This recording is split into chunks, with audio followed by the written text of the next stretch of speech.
सियासत एक्सप्रेस को पेश करने में ताउन किया है elite spine and pain management centre.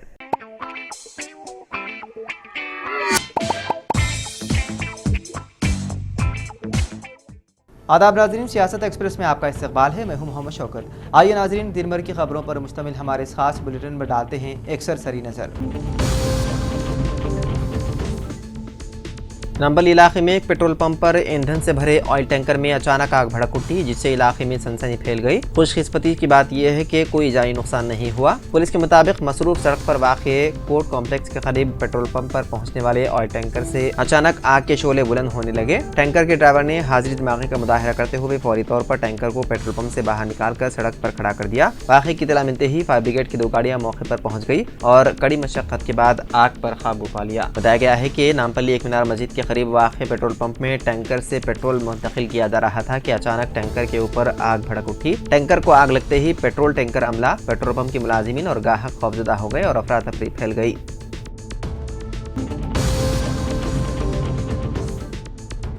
Telangana secretariat के अमले के लिए अब हाजिरी देने के लिए फेशियल रिकॉग्नाइजेशन सिस्टम कायम किया गया है। चीफ सेक्रेटरी शांति कुमारी ने कहा कि जुमेरात 12 दिसंबर से शुरू होने वाले फेशियल रिकॉग्नाइजेशन सिस्टम के निज़ाम का इस्तेमाल करते हुए आउटसोर्सिंग करने वाले समेत सेक्रेटेरिएट के तमाम बाकायदा अफसरान और मुलाजिमीन की हाजिरी रिकॉर्ड की जाएगी। एक जारी करदा नोटिस के मुताबिक तमाम महकमों के अमले से कहा गया है कि वो सुबह दाखिल होते वक्त और निकलते वक्त अपनी हाजिरी रिकॉर्ड करने के लिए सेक्रेटेरिएट के दाखिली मकामात पर नस्ब डिवाइसेस का इस्तेमाल करें। ये इक़दाम मैनुअल अटेंडेंस के तरीक़ेकार में बेज़ाब्तगियों से मुतालिक शिकायत के सामने आने के बाद आया है, जहां मुलाजिमीन हाजिरी के रजिस्टर पर दस्तखत करते हैं।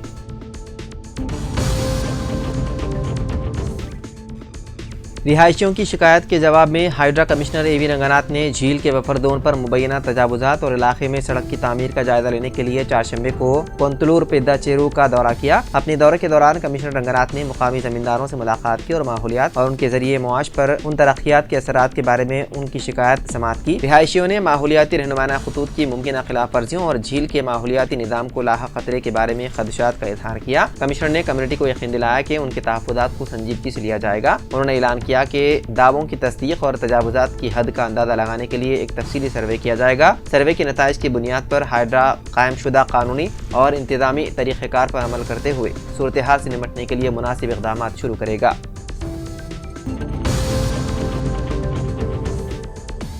तेलंगाना में कांग्रेस हुकूमत ने रियासत की तश्कील के लिए अहम कुर्बानियां देने वाले शायरों को मखसूस पहचान फराहम करने और उनकी इज्जत अफजाई के मंसूबों का ऐलान किया। वज़ीर आला रेवंत रेड्डी ने सेक्रेटेरिएट में उन शायरों की हिमायत के लिए हुकूमत के इक़दामात का इश्तिराक किया, जिनमें गौड़ा अंजैया, गदर, बंडी यादगिरी, अंदेशरी, गोरीती वेंकन्ना, एस अशोक तेजा, जयराजू, पाशम यादगिरी और इक्का यादगिरी राव जैसे मुमताज शायरों को उनकी अनमोल शिराकत का एतराफ़ किया गया। वज़ीर आला ने ऐलान किया है कि हुकूमत उन तमाम शुअरा को 300 मुरब्बा गज का मकान प्लाट, 1 करोड़ रुपए का नाम और एक एजाज़ी खत फराहम करेगी। निर्मल जिले SP doctor Janaki Sharmila IPS ने आज अपने चैम्बर में नुमाइंदे सियासत सैयद जलील अजहर को एक खुसूसी इंटरव्यू देते हुए बताया कि निर्मल और भैंसा में बढ़ती हुई ट्रैफिक के पेश नज़र मुस्तक़र निर्मल और भैंसा मुस्तक़र पर ट्रैफिक पुलिस स्टेशन के क़याम के लिए मसाई की जा रही है, जबकि मुस्तक़र निर्मल में भी ख़वातीन के लिए अलहदा पुलिस स्टेशन का क़याम ज़रूरी है। इस सिलसिले में आला ओहदेदारों को तजावीज़ रवाना की गई है। मोहतरमा जानकी शर्मिला ने नौजवानों को मशवरा दिया कि वो गाड़ियाँ तेज़ रफ्तारी से न चलाएं और ट्रैफिक के क़वानीन के दायरे में ड्राइविंग की जाए। तेज़ रफ्तार गाड़ियों के हादसात से हो रही अमवात के बाद सरपरस्तों पर क्या गुजरती है, इसका अंदाजा नहीं लगाया जा सकता। सरपरस्तों को भी चाहिए कि कम उम्र बच्चों को गाड़ियां चलाने से रोकें, वरना ट्रैफिक के कवानीन की जद में आकर मुश्किलें ना खड़ी कर लें। वादे रहे कि डॉक्टर शर्मिला IPS काउंसलिंग के जरिए कई जहेज के वाक़यात में मुलव्विस खवातीन को सुलह कराते हुए इक़दाम कर रही है और शी टीम को मुतहरिक करते हुए कॉलेजेस और स्कूलों पर सादा लिबास में पुलिस ओहदेदारों को मुतय्यन कर रही है। इस मौके पर additional SP admin Upendra Reddy मौजूद थे।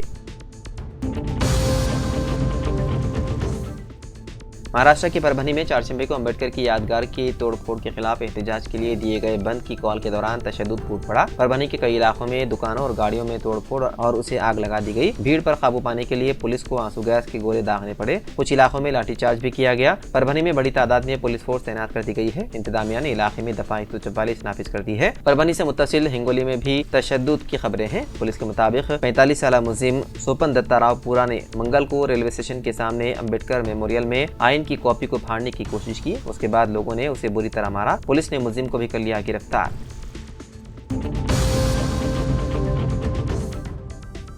तेलंगाना के जिले संगारेड्डी के नारसिंगी बल्दी कमिश्नर ने फुटपाथ से गैर मजाज कब्जों को बर्खास्त कर दिया। उन्होंने इंतबाह देते हुए कहा है कि फुटपाथ पर गैर मजाज कब्जे करते हुए कारोबार करने वालों के खिलाफ कार्रवाई की जाएगी। ट्रैफिक, लॉ एंड ऑर्डर और बल्दी अहदेदारों ने मुश्तरका तौर पर फुटपाथ पर गैर मजाज कब्जों के खिलाफ खुसूसी मुहिम अंजाम दी। नारसिंगी की अहम शाहरा पर फुटपाथ पर गैर मजाज कब्जों को अहदेदारों ने बर्खास्त कर दिया। उन्होंने कहा कि दोबारा फुटपाथ पर गैर मजाज कब्जे करते हुए दुकानात लगाने पर सख्त कार्रवाई की जाएगी।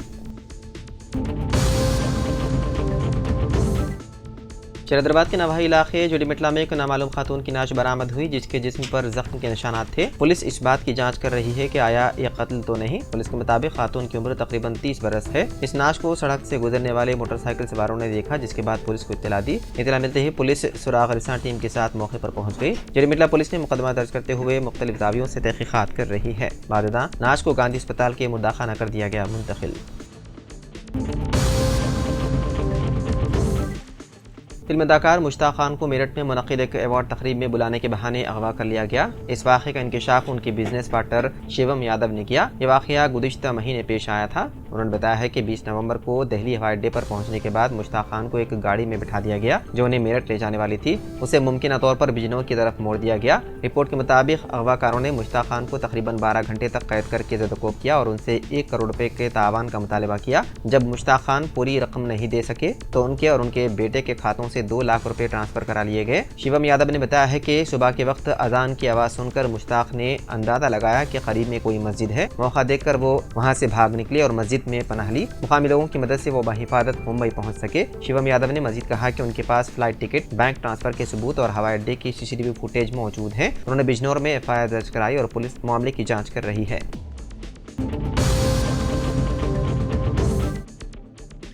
हैदराबाद पुलिस ने मारूफ टॉलीवुड अदाकार मोहन बाबू के खिलाफ मंगल की रात एक टीवी रिपोर्टर पर उनकी रिहाइशगाह पर हमला करने का मुकदमा दर्ज कर लिया। पहाड़ी शरीफ पुलिस स्टेशन ने BNS एक्ट सेक्शन 118 के तहत मुकदमा दर्ज किया।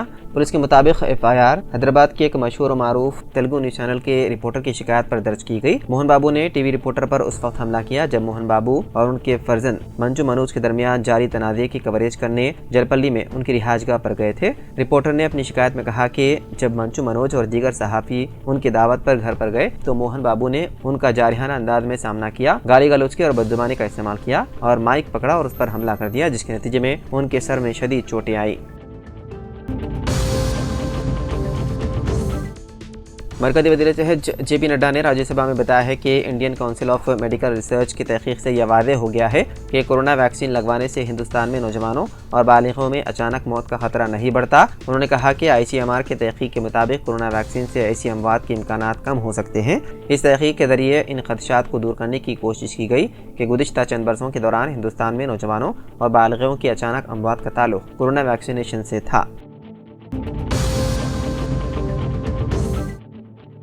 महकमा बरखी ने बताया है कि फलकनुमा सब डिवीज़न के कुछ फेडर्स के इलाकों में चारशंबा यानी कि 11 दिसंबर को लाइन विंग्स के कामों के बाइस बरखी सरबराही मसदूद रहेगी। फलकनुमा UGC फेडर के इलाके चश्मा, गुलाब शाह मस्जिद, वट्टेपल्ली, पर्दा गेट, मिस्कीन होटल, अल मदीना होटल, इसी तरह फारूक नगर फेडर के इलाके फलकनुमा, फारूक नगर, फातिमा नगर, गफूरिया मस्जिद, नागुलबंडा, जबकि वट्टेपल्ली फेडर के इलाके वट्टेपल्ली, मुस्तफ़ा नगर, नाइस होटल, गुंटल शाह दरगाह, मोहम्मदिया कॉलोनी, इसी तरह अलियाबाद फेडर के इलाके अलियाबाद, शमशीरगंज, जबकि गुंटाल शाह दरगाह के इलाके हबीब नगर, रोशन कॉलोनी, हैंडीकैप कॉलोनी, इसी तरह फातिमा नगर फेडर के इलाके फातिमा नगर, हैंडीकैप कॉलोनी में सुबह 10 बजे से शाम 5 बजे तक बरखी सरबराही मसदूद रहेगी। महकमा बरखी ने फलकनुमा सब डिवीज़न के तहत कुछ इलाकों में बिजली की मुअत्तली का ऐलान किया है। ये मुअत्तली 33 kV फलकनुमा सब स्टेशन के शटडाउन की वजह से की जा रही है, जो लाइन विंग के जरिए मरम्मती काम के लिए ज़रूरी है। आवाम से गुजारिश की जाती है कि बिजली की मुअत्तली के दौरान किसी भी गैर मुतवक्की सूरत हाल से बचने के लिए ज़रूरी इक़दामात करें।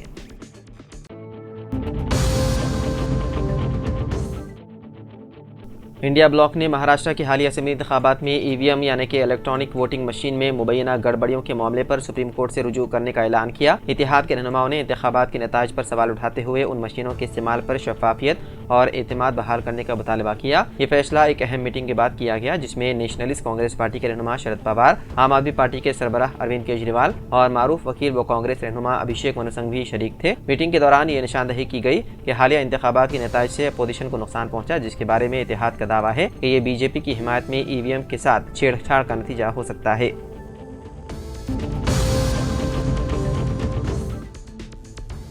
चारशंबे को शमशीरगंज के एक स्कूल में एक दिन पहले मुख्तलिफ बरादरियों से ताल्लुक रखने वाले तलबा के दरमियान झड़प के बाद कशीदगी फैल गई। रिपोर्ट्स के मुताबिक एक मखसूस कम्युनिटी से ताल्लुक रखने वाले एक तालिब इल्म जो अय्यप्पा स्वामी के कपड़े जेब तन किया हुआ था को किसी दूसरी कम्युनिटी से ताल्लुक रखने वाले तलबा के ग्रुप ने मारा पीटा।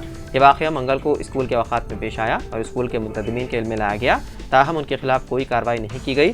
चारशंबे की सुबह सैकड़ों अय्यप्पा अकीदतमंद स्कूल में जमा हुए और हंगामा किया। इस दौरान स्कूल इंतजामिया ने पुलिस को इसकी इत्तला दी, जिसके बाद मुकामी पुलिस स्कूल पहुंच गई। बाददा तलबा को प्रिंसिपल के कैबिन में लाया गया। एसीपी छतरीनाका चौधरी चंद्रशेखर और inspector V Srinivas Reddy school पहुंचे। सूरत हाल को मजीद खराब होने से रोकने के लिए पुलिस ने इजाफी पुलिस दस्ते तैनात किए हैं। हुकाम फिलहाल इस मामले की तहकीकात कर रही है। स्कूल इंतजामिया इस वाक़े के जिम्मेदारों के खिलाफ मुनासिब कार्रवाई को यकीनी बनाने के लिए पुलिस के साथ ताउन कर रही है।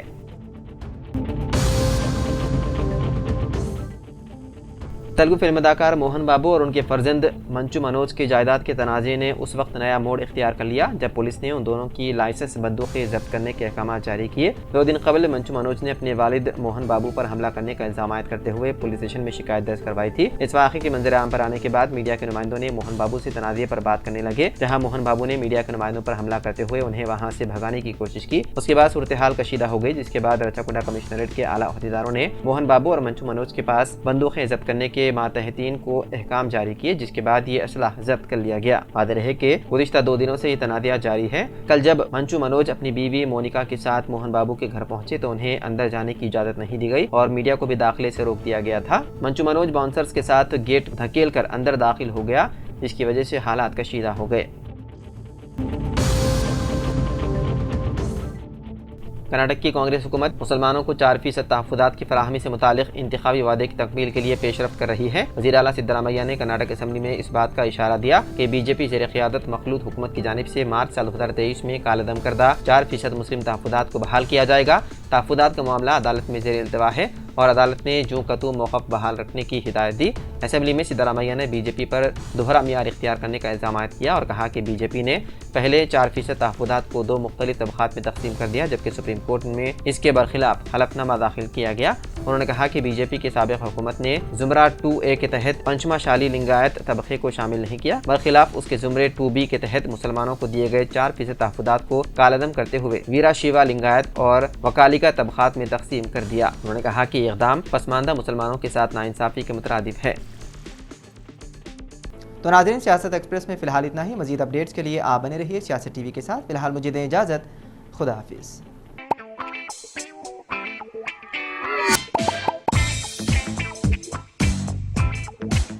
Elite spine and pain management centre बगैर ऑपरेशन और बिना पेन किलर अद्वियात के एडवांस्ड टेक्नोलॉजी के जरिए सिर्फ छोटे इंजेक्शन से कमर और घुटनों के दर्द का शर्तिया इलाज। डॉक्टर प्रकाश गुड़ीपुड़ी और doctor Mohan Irwa interventional pain physician जैसे तजुर्बेकार डॉक्टर्स 25,000 से भी ज्यादा मरीजों का कामयाब व इत्मीनान बख्श इलाज। राबिता कीजिए elite spine and pain management centre, Manikunda और दिलसुख नगर, हैदराबाद।